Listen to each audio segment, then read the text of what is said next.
Welcome to our 9th episode of the Designer Monologues. My name is Emily, and I started this podcast with the wonderful Alex.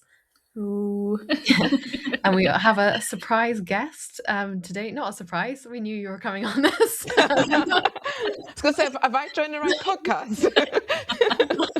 Planned guest in Shanice Clarke. But firstly, I'll just sort of explain why we started the podcast. So the Designer Monologues we started a couple of years ago, and we basically wanted to create an unfiltered account of being a woman in design. We'll talk about what we love, don't love, and everything in between. Yes. So, Shanice, welcome. Welcome to the podcast, Shanice. Thank you so much for coming. It's so lovely to have you here. I'm super excited to join you guys. Yes. Definitely. Yes, so I'm Shanice. I am a senior product designer based in Manchester. So I've been, now we're putting age to it now. I'm like, how long have I been doing this for? So I've been in the industry for 10 plus years now. So my experience is a bit interesting. So like I said, I'm a product designer now, but I've got some experience in front end development, kind of like left that to the side now and just mainly focusing on product design. So yeah, I work in-house for a company recently, actually. So I've just been working there for 6 months, but prior to that, I was working at in-house again for just over 6 years. So yeah. Great. It's wonderful to have you here. And Shanice and I go way back. We used to work together many moons ago at a previous company. But you've worked with Emily as well. So you've worked with both of us, which is kind of amazing. Just making my way around. That's it. Yeah, did some amazing designs for us in Figma. I love Figma. God, no. It's a happy place to be. It's isn't a good it? place. I remember I used to use like Sketch and InVision, and that used to be InVision. Remember InVision? Yeah. Yeah. It's a blast from the past. Yeah. But in Alex, you told me about Figma, and I was like, is it as good as she says it is? But it is. It's even better. I spent so much of my life there now, honestly, just being UI UX. I'm sure you do the same on product and UI UX, Shanice. But yeah, like my whole life is just prototyping. Yeah, it's funny because I went to the Figma conference last year, so I got some merch when I went there. You have such good merch. I love their merch. But it's become like my in-house like wearing, like if I'm working from home. So sometimes I'll like jump on a call and I'm in like my Figma sweatshirt and it's like, oh, Shanice, you're doing a bit too much now. It's like I'm the face of Figma. Sponsored by. That'd be good though, wouldn't it? I know, I have t-shirts, I've got a tote bag, I've got socks. Not socks. Figma socks. Yeah, they're great. Did you go to a Figma event or did you buy those, Alex? Those I just got. I just bought them because I'm a fan girl. Yeah. I got my jumper free, but I did buy a cap though. That out of my own money, but I did get the jumper free. Yeah, it's good merch. The next Figma config is in May, is it? Am I saying the right thing? I think, yes. Yeah. Fairly soon. I'm very interested to see what they're going to come out with, for sure. Yes, definitely. I know. I mean, the AI tools I've been having a bit of a play about with since like the last config. Although I have to say I probably haven't used it in any actual project. No, it's just more like fun. Yeah, I've been kind of using mine more for fun, I think. Yeah, we did a little bit, but it's, I don't know if any of it's like ready to be used for finals yet. Yeah, like I've used it a little bit for kind of automating some content into like a website design that I was working on, but then it started coming up with some rogue categories that really weren't that relevant to the thing I was working on. And I was just like, this is kind of annoying. It's added all these like random categories that aren't really relevant. But we still love it. We still love it. We still love it. We kind of have a bit of a loose theme for this episode in that we kind of wanted to obviously talk about where the industry is at the moment. Obviously, there's been kind of challenges across the board. I think whether you're in-house or agency side, it's just it's a trickier time for Yes. designers and creatives. Clients' budgets, I feel like, are getting smaller, but the expectations are the same or a little bit higher. So it's a bit of a test, I think, for anyone working in the industry. So we thought it'd be very interesting to hear your kind of perspectives on that, Shanice. And I know beforehand, I shared this kind of Instagram post. I'm a little bit of an Instagram addict. I have to say, I'm doom scrolling on there, probably Me more than too. I should. Yeah, me too. Me too. I feel like I'm seeing a lot of creatives sort of putting posts about thinking about maybe leaving or retraining, or the concerns about what AI is going to do in terms of their kind of career prospects going forward. So I guess firstly, just wanted to hear, like, are you seeing these things in your algorithm? Is it just me that's been doom scrolling and I'm just getting all this negative content? I think for me, it's interesting because I am a doom scroller on Instagram, but I've been seeing more of that content on LinkedIn as opposed to Instagram. And I don't know if it's because obviously with LinkedIn, it's more of that kind of social media where you're looking for jobs. So you're seeing people, sharing their views on the industry and what they're going through on LinkedIn because it's that sort of platform. So I've definitely been seeing it more on that end as opposed to Instagram. But I do think because I've been there with looking for a job last year, I do think with AI, yes, it can help you with applications, but also I think because it works so well for like recruiters and people who are hiring, some people are getting lost in kind of like the pile of applications and are not actually being seen. I mean, so much of it just your CVs are just uploaded and just AI scanned. And if you haven't Yeah, got the right keywords or anything in there, they just like automatically reject you. It's like quite brutal, I think, you know? Yeah, yeah, Yeah. absolutely. I mean, but with Yeah. our company, we've currently got an internship scheme that we're accepting kind of applications um for, but it's all very much done manually. I wouldn't really yeah, trust the. I would also wouldn't feel comfortable using an AI tool for that kind of data as well. Like I feel like people share a lot of personal data with these platforms without really thinking yes, any repercussions of it, and Yeah. probably like financial data as well. Like I think it's too easy to rely on tools like that, and I don't know. I'm always very wary about using it in that way, but we all do it kind of manually, which takes yeah. time. But I think it gives it's the only way really for us to kind of appropriately assess if people are going to be right for us or not. I think as well, you mentioned about like some of the content you're seeing of people, you know, maybe wanting to do something else. I think what I am seeing is people are investing their creative time in their jobs, but also creating something out of their jobs. That's something else that I'm starting to see. So like whether that's, creating a little community or like network of people and going to social events, I feel like that's where it's still related to their job, but they're doing their own thing on the side. Yeah, Yeah. that's definitely something that I am seeing. Yeah. I mean, I've had quite a lot of these things pushed to me on the algorithm as just like people retraining or just, taking totally different careers or just going slightly sideways. Yeah, I mean, I myself kind of did that a little bit where I was doing more graphic design work, yeah, animation, that type of thing. And then I kind of went sideways into UI UX just because I was like, I just need a change. I've been doing the same thing for too long, yeah, So yeah, I kind of like went sideways. Obviously, it still applied the same sort of like principles of what I'd learned and like what I was yes, doing, but it was definitely like a bit of a sidestep. yeah, And I feel like for me, that was kind of a retrain a little bit of just like, right, I just need to do something slightly different because I'm getting very burnt out at the yeah. moment.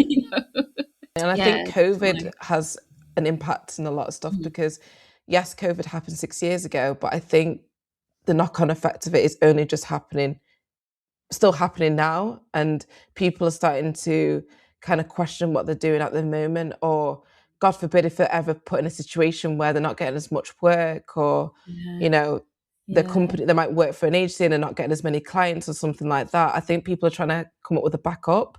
So they're Hmm. looking at different creative outlets. Yeah, Definitely. I absolutely. know quite a lot of my freelance friends that are either going in house because they're struggling to find freelance work, or I mean, a couple of them just completely retrained into like a different career as well, just because I Wow. think they found that easier, because it's tough out there for the freelancers right now. Like it really is. It is tough. There's companies don't have as much money. Like it is very difficult. Yeah. I mean, I myself have had a couple of moments where I'm like, what would I do if I wasn't a designer? Like I don't know if I have any other skills. I'm always thinking, what kind of manual thing could I do? But I'm not very good at doing manual stuff particularly. Me I did neither. start doing a sewing class about a year ago, and I found actually that's been a really like nice way of spending my time outside of work, is just like trying to create something that's more like physical. I don't think I'm going to be working in the fashion industry anytime soon because my sewing skills are still a bit subpar. But I feel like having that kind of outlet outside of work is good, and I guess I am developing a skill as well that maybe in 10 years time I'll just be a seamstress. So I've been like getting back into cross stitching. I used to do that a lot back in the day, and it's a bit, it's not maybe the most exciting hobby. It But is it's for you something though. I like it. Yeah, it's something very like it can zen you out in a way that like actual design work or drawing or that sort of thing can't really, because I take it way Yeah. too seriously.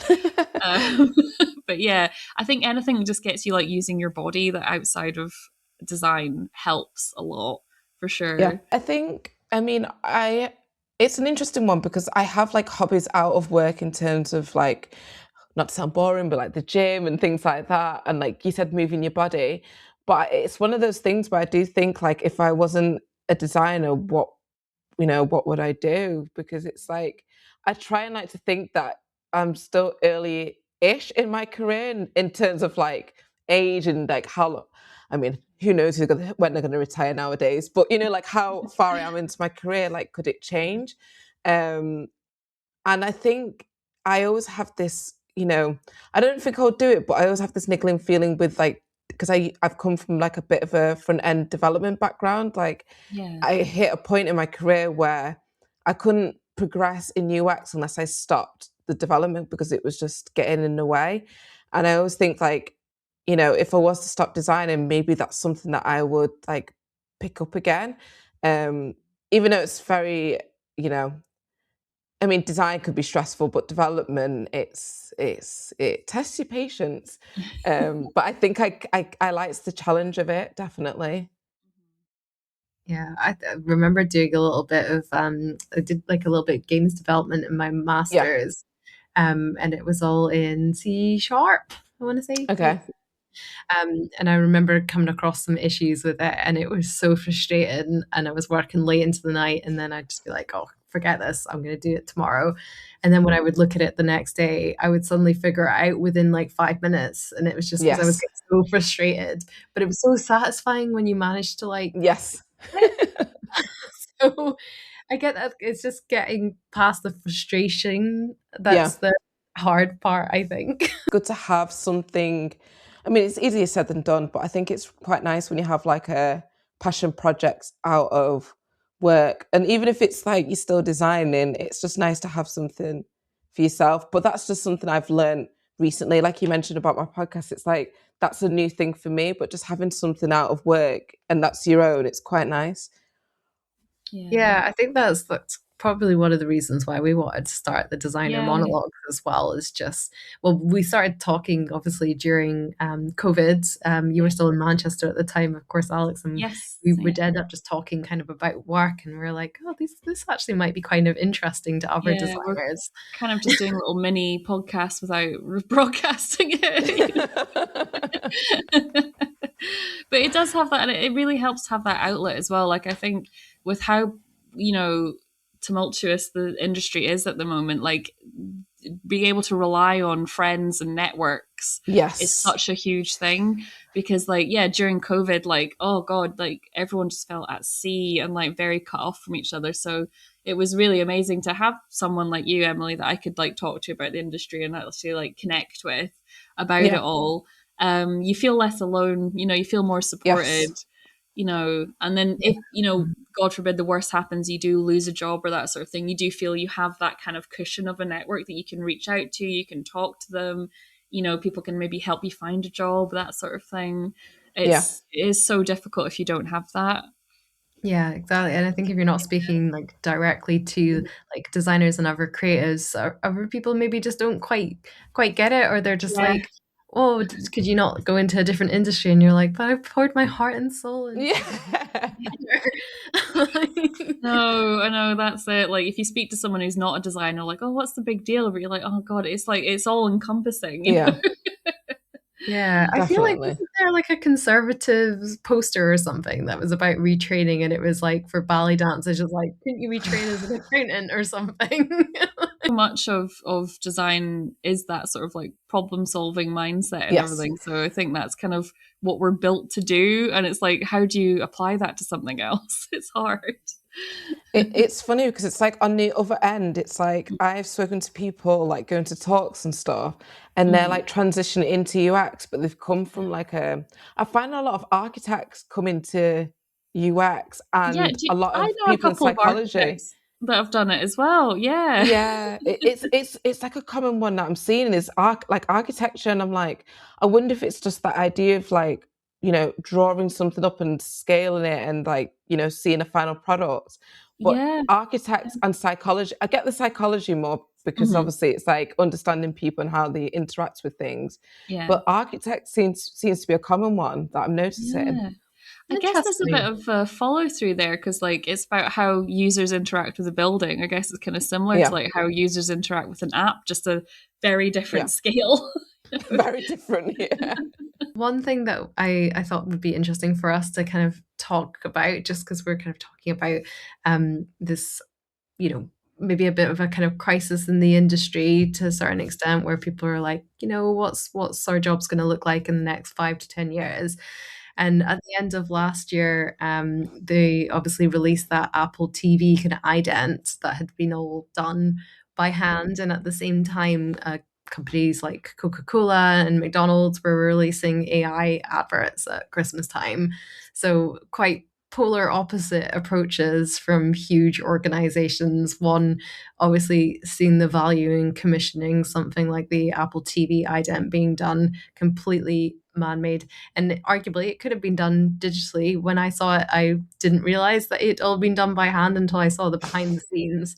And actually the behind the scenes content of course gets shared loads, so it was kind of ingenious of them to have thought like that, and obviously realize that people are going to engage with it more because they'll realize that it's been done by hand, and obviously that shows the care and attention that they put into like their programming as well. So it's kind of got that ethos that rolls out to their actual product.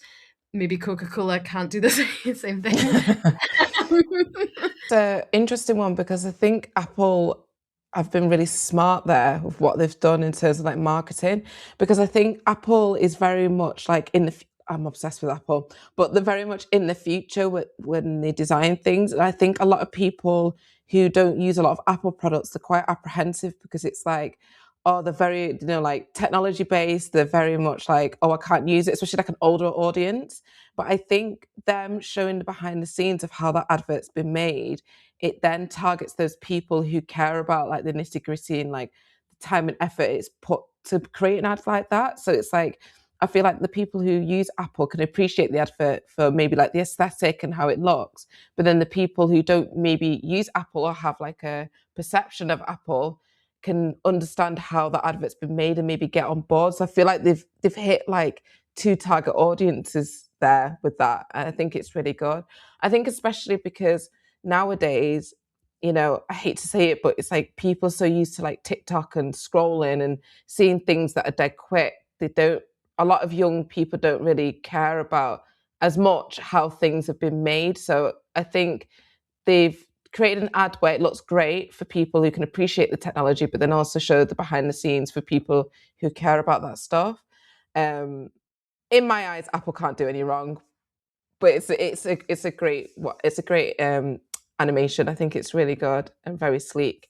And in terms of like Manchester, I feel like because I involve myself in like going to like a lot of talks and stuff, I do think AI is a topic of conversation like a lot of the time. I do think in terms of like UX, I think it's quite hard for AI to completely take control of it because of that human touch kind of Yeah. side and understanding the user behavior. I think it's very hard to do that. But I think what a lot of people I found are using it for, including myself, is that, you know, I think with our roles, it involves a lot of communication, speaking to a lot of people. It can be quite hard to make notes and, you know, like keep all that information inside and, you know, keep it all together. That Yeah. we may use AI for like note taking or, you know, Mm. creating. They're really good for like creating personas. If you know, get all your information down on like a document, and you might want to send it out to a stakeholder, because I know when I do notes and when I do like maybe jotting things down, it could be all over the place, Yeah. especially on like a mirror board and stuff. So when you've got something like AI that can collate all that information and then create a document and then send it to someone who's like maybe in marketing or like, you know, a senior leadership member or something like that, it just makes it a lot easier. Definitely. And I think for research, it's definitely good to use AI, like to help you get all that information together. Because we're using it in the gaming industry at the moment. They're pushing it quite a lot. And where I work at the moment is a startup, so we're quite small, you know, skeleton crew. So they're definitely pushing it quite a lot just to try and like speed up things. And we have been Yeah, using it for our play tests, where we're kind of aggregating user data yeah, from like all these big play tests that we're doing, and it has actually sped that up a lot, because before we were just manually going through every playtest video wow, and like typing like, oh, this person is having a problem here, blah blah blah. Whereas yeah, the AI tools now are actually solving a lot of that and doing transcripts. They might not always be 100%. You know, yeah, sometimes they, especially if someone's got an accent, they quite often can't. yes, So yeah, so there's a couple of people we had that were Scottish, like much more thick accent than me and Emily, and they yeah, definitely couldn't understand that. But yeah, no, it's been really helpful to like aggregate that and to help like, yeah, create personas and everything. So I can see how why the industry is kind of like pushing it from that perspective for sure. Hmm. Yeah, and I definitely, think for us, we kind of use it in a similar way where it's just very handy for kind of summarizing. Um, yes, I quite often will use it if I've been in a meeting and um, I have all these thoughts from the meeting and I just want to kind of gather that. So I'll maybe do like a recording and then I'll get AI just to summarize what I've said, Yeah, and then I've got yeah, that handily done. Like I could just do it whilst I'm walking away from the meeting or like in the car quickly. So that's quite nice, just being able to collect yeah, that rather than spending maybe, half an hour having to write down my notes from it. It can be done in a couple of minutes.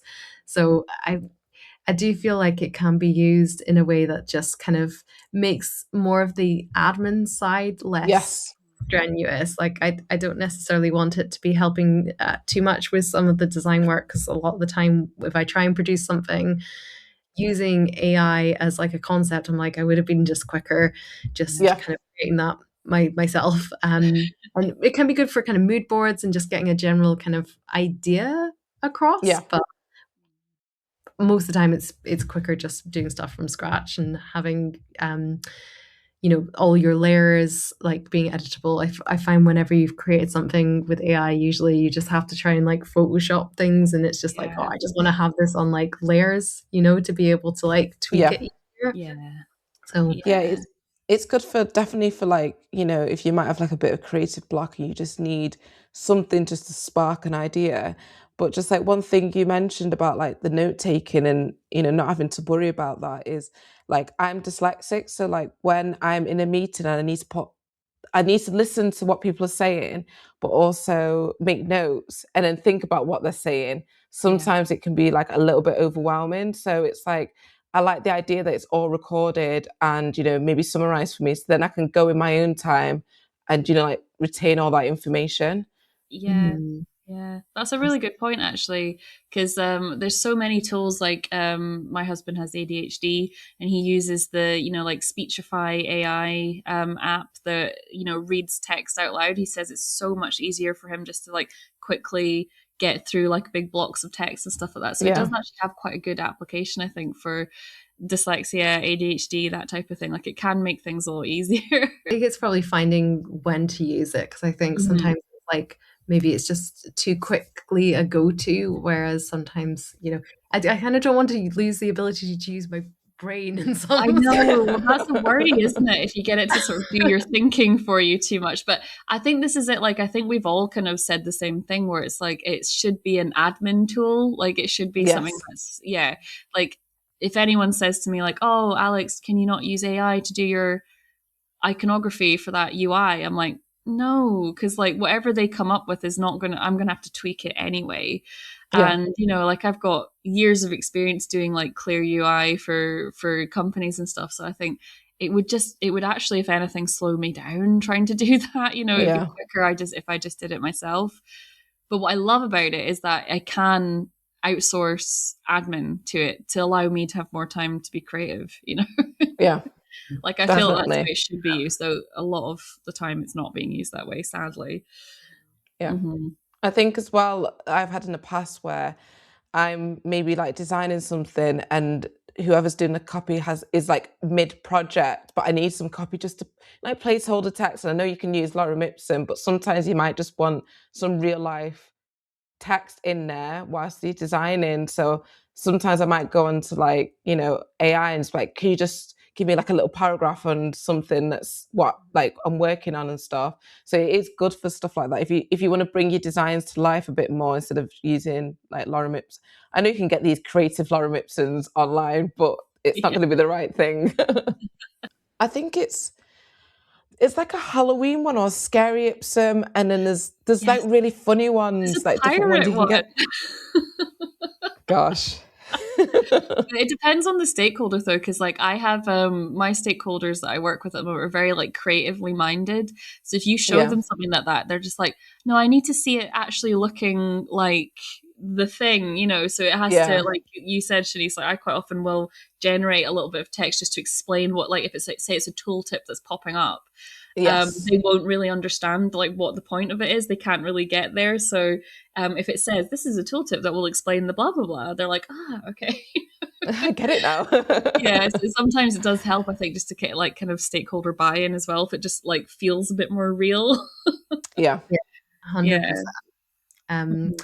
So, Shanice, I'm curious with the events that you've gone to in Manchester, just because we're obviously like it. Well, I know, Alex, you work for a company that's based in London, but we are usually in our little kind of Scottish bubble. From the events that you've gone to, what would you say the consensus is about how to use AI? And is there any concerns within the kind of community in Manchester about the ethical side of usage of it? I think how people are using it, it's very much like I don't know if accessory is the right word. So it's not necessarily like you're relying on it to, well, I should hope, but you're not relying on it to do your job. It's been more that, letting it help you get all the admin tasks out the way, so it gives you more room to do the creative side. I feel like that's been like the bigger kind of focus. Definitely, I think especially in like larger companies, it's like if some people may struggle to convey their ideas to stakeholders and people who you have to get on board to make bigger decisions, they may need AI to like pitch something to someone. So it's not necessarily like to do the designs, but it's to get those designs over the mark, maybe to get approval. Yes, definitely. I think I've not, so far when I've been to talks, I've not seen any AI where it's necessarily replacing the work. It's just more speeding things along and getting things across the line. Yeah, so kind of like use like an extra tool, like almost like you've got Adobe, you've got Figma, and then you've also got like those AI tools as well that can help with like a project, but isn't necessarily like going to replace those tools. Like I know that there's lots of AI features within the Adobe tools, and I use the Photoshop ones all the time for expanding imagery, and sometimes it creates like really good additional parts to it, but I also had, I think I had a client and there was a picture of them and I wanted to extend the background so it could fit into like a circle, and it kept on adding random women to it even though I hadn't asked it to, and I was like, it's a bit creepy. I know. Life's gonna be happy about all these like random AI women. Yeah. It's funny, isn't it? Just the things that can come up with. You think, why? Why would you need that? Yeah. Well, what made you think this? One thing I have noticed that, and it's kind of fits into like being in design, but not necessarily for the job, is a lot of people in leadership roles, if they're trying to build the teams a bit better and come up with like creative days or like, you know, activities that people can do from their laptops, I've noticed that people are starting to use AI for that, you know, like for communication tasks and stuff. So it's not necessarily for the job, but it's for the teams and the, you know, the creative design teams in companies. That's where they're using it. So whether that's like, you know, fun games, activities, design sprints, just things like that, creating presentations, like I think one company were doing like a day, like a set day on the end of the week where they present something that they absolutely love, but it might not be about, you know, their work necessarily. But that takes time, obviously, to do that outside of work. So they may use AI to create something like that. So I think you could use it for like work, but not necessarily for like your daily tasks. And also for like final work as well. Like I know that there's potentially going to be some rules put into place where if you've got like an advert on like YouTube, for example, if AI is used, you know, you may potentially need to kind of have that as a disclaimer within it so that people are aware that AI has been used. And I think we're still in the infancy of what those restrictions would be, but obviously that could have a bit of a knock-on impact if you've got a video that's trying to sell a product and then you've got that mark saying that it's AI generated, then it might integrity a little bit as well, for like the end consumer being like, oh, how much of that is actually real. Like I'm seeing it a lot in TV shows as well, like using it for like their start. I saw the other day that the SNL UK that's had just been going on has come under a lot of fire because they used AI in their start, just at this sort of start, sort of ident, and a lot of people piled on that in a way that was quite like shocking. So I think it's interesting, like the tide can turn very quickly of like people's opinions, and I do think the ethics of it like need to be ironed out for sure. It's a slippery soap, but I also see the benefit in terms of like, I know a lot of like in terms of like in the working industry, I know a lot of developers use it for like user testing, so not necessarily user testing of like their pain points and stuff, but you know, they might want to check that everything has alt tags, or they want to check their actual code to see that it's working okay and nothing's breaking on the screen. So instead of having someone who's physically going through every single step or going through every single page, they might run it through AI just to check if anything's obviously broken. Our developers actually use that with the alt tag thing, because that's such an important element to have. You know, if somebody's using like a screen reader or whatever to your site, not having that alt tag, or having an alt tag that's maybe just like, I don't know, like a bunch of numbers or something really weird. It's so onerous. If you were going to manually do that, you could be spending like every evening just adding in alt tags. But you know, you want to be watching like Netflix or something. You don't want to be.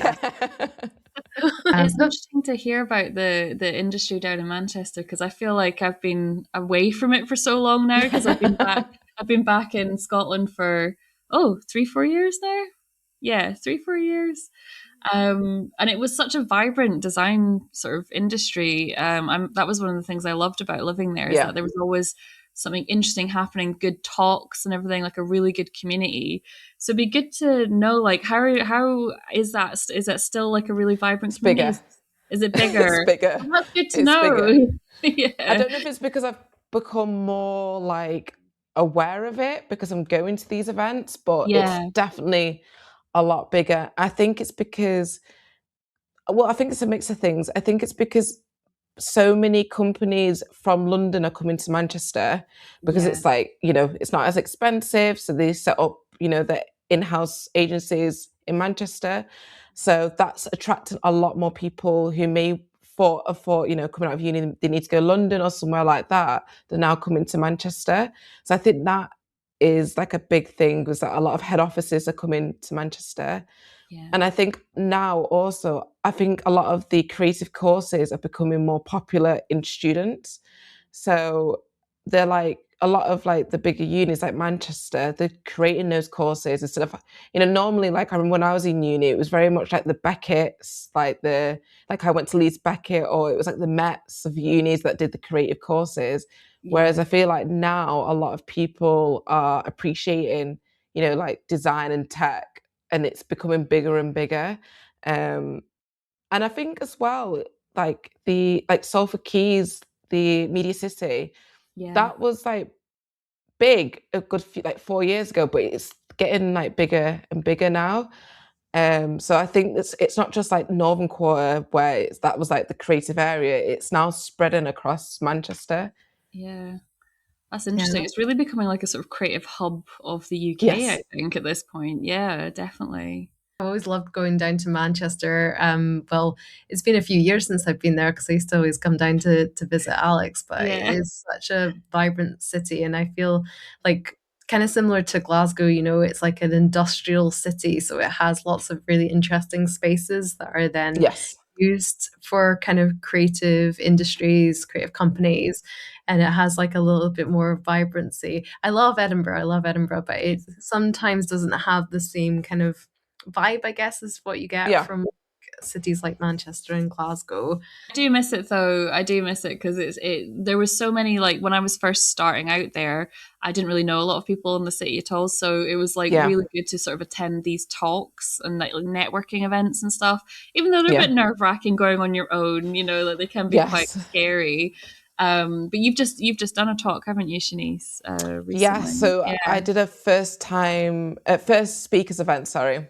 Yay. So it was me and three other people who were amazing. So that was like, I'm in this era of like trying to put myself out there a bit more. So I was excited. Like I wasn't nervous until I actually got in there. And you were like very like fidgety and restless. And then when it came to it, it was actually not too bad. And what I think helped me was that a lot of these talks, they're such a safe space, and Mm, like everyone is so welcoming that yeah. even if I was to do bad, no one would like shame me for it, if that makes sense. Because everyone's just so lovely and so welcoming. Yeah, so that was great. And I also volunteer with another community as well. You wouldn't think I have a job, honestly. But Indeed. yeah, I I volunteer also. So yeah, it's great being in these communities because I think I started going to them like 3 years ago, 4 years ago, and I was the same on my own, and I was like, oh my god, this is so scary. Yeah. Um, but it's like one of the best decisions that I made was like starting to go to them, even if it was on my own, because you just meet so many lovely people. It's Mhm. so important, I think. I went to Yeah. one recently, which Emily set up, not to plug, but just to do a little plug. And it was lovely. It was so good. Yeah, I feel like the feedback since starting this, it's a creative event series in Edinburgh called Kin. The next one's going to be in May, and actually the theme's going to be resilience, which obviously was kind of the theme of our discussion today as well. But it's been really kind of nice having that network Hmm. there and just Yeah. realizing, you know, that we're not just all on our own. And I obviously Yes. like I work for an agency, we have competitive we have competition, but there's also we're also kind of got a bit of a united front at the moment with making sure or wanting the Scottish design industry to thrive, of course. We get a lot of clients that will go to like London agencies because, you know, it sounds good to have a London agency and it's possibly the same in Manchester, but there's such a rich community of creatives. Doesn't need to necessarily be in London to get good No. quality. Yeah, Mhm. 100%. And I think I think you do get more of a sort of dedicated team as well yeah. further north. In London, like there's so much competition and everything. So yeah, like I think it's nice to go a little bit further afield to find your creative team for sure.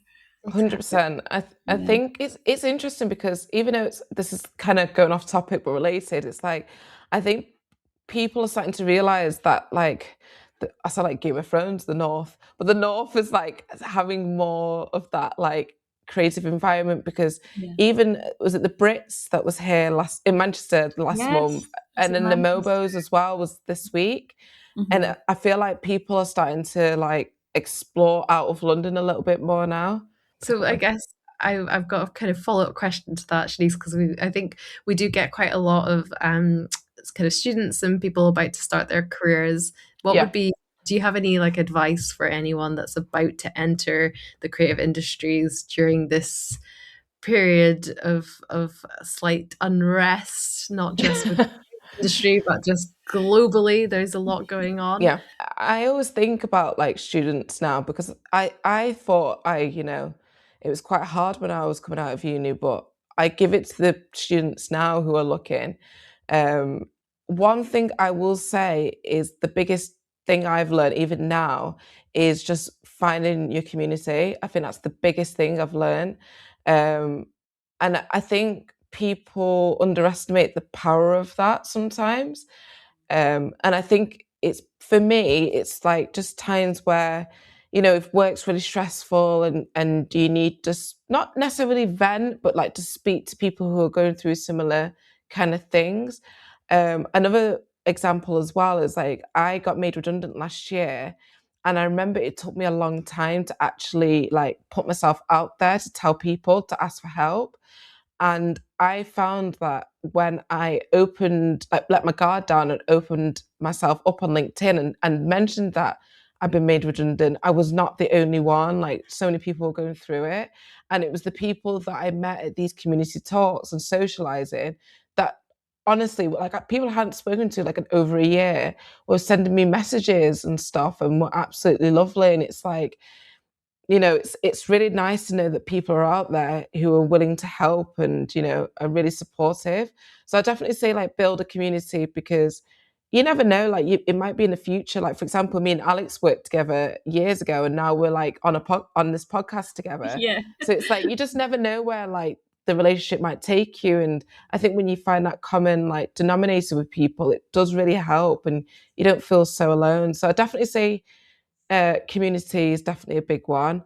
And I would also say to be very open minded, because I think when I came from uni, I was very much like, I need to work for the coolest like agency. And if I was going to work in house, it needs to be something like was like, like fashion related or something really cool. And I think it's because I had this skewed idea that if I worked for something that was very like tech heavy and not so much like creative, that I wouldn't enjoy it as much. But you literally find your own kind of rhythm, and you just know when you apply for a job that you're meant to be there. And sometimes it shocks you, like the jobs I've had in the past, I've not been anything that I thought would ever work in, but I've loved it. So I think just having an open mind, definitely, I would say, and not be so harsh on yourself when you get rejected, because Yeah. it still happens now when you're later on in your career. Yeah, I think that's the thing. Like, I mean, Alex, I'm sure it's the same for you. Like, the Yeah. amount of rejections, Oh, it can you can be lose your confidence easily. Yeah, overwhelming. Yeah. And it's just having that sort of like grit to go, no, I'm just going to keep trying. I'm going to keep going.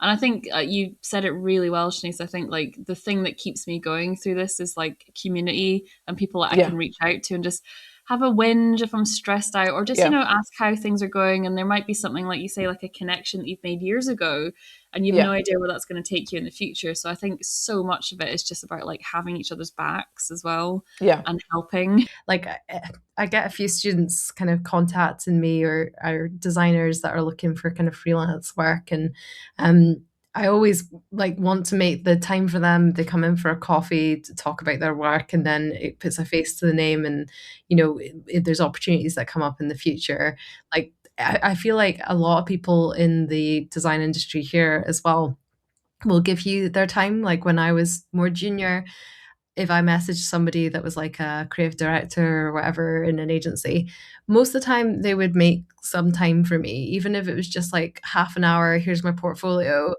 yeah, Like, people are very, very generous with giving their time to folk that are just trying to make their way into the industry. And then you never know when that might pay off. Like I managed to get one of my jobs just off the back of somebody that I'd met through like a networking event, like a couple of years down the line, and it turned into a job opportunity. So you never know when those things are going to kind of pay off, even though networking is so awkward. Thing of like, if I get in a panic moment, it's like, okay, I need to crack a joke. Just think of something. Just say something. And funny enough, that's how people remember you, because it's like, oh yeah, I remember that girl who said that weird joke, but they remember you. But obviously don't say, like, any students listening, don't say anything inappropriate. I just mean like a funny joke. Super professional. Yeah. Thank you so much for your time today, Shanice. This has been like welcome. a pleasure. I feel like whenever we get on these kind of calls, well, this is the first time we've done it where you could actually see our faces. I know. Super video. Yeah. Face reveal. Yeah, I feel like it's really cathartic talking to other kind of creatives and designers about what we're kind of going through, especially once we've got a couple of years under our belt as well. It's a different kind of set of issues that we are coming across, but hopefully it's useful regardless of what like stage people are in their careers. But we do have our email address that people can drop us a wee email if there's any kind of follow-up questions that they've got for us, or for yourself, Shanice. I know that you've got your Instagram profile if people want to contact you there. Yes, your wonderful podcast as well. So thank you. Yeah, thank you so much for coming on. It's been wonderful. Yes, no, I'm like very grateful you guys asked me, and I've enjoyed it. And like I said, it's great to like speak to people who are also in industry. And I think sometimes you can get tunnel vision in your work, can't you? And it's good to actually speak to people outside the company. So no, it's been great. I've enjoyed it. Thank you. Amazing. Oh well, thank you very much. And we'll hopefully come back with a new podcast episode soon. Yeah, sorry for the slight hiatus. Yeah, we've been on a bit of a delay, but we're hopefully getting back into it now. But cool. Well, thank you very much, Shanice. Thank you. Bye-bye. Bye. Bye.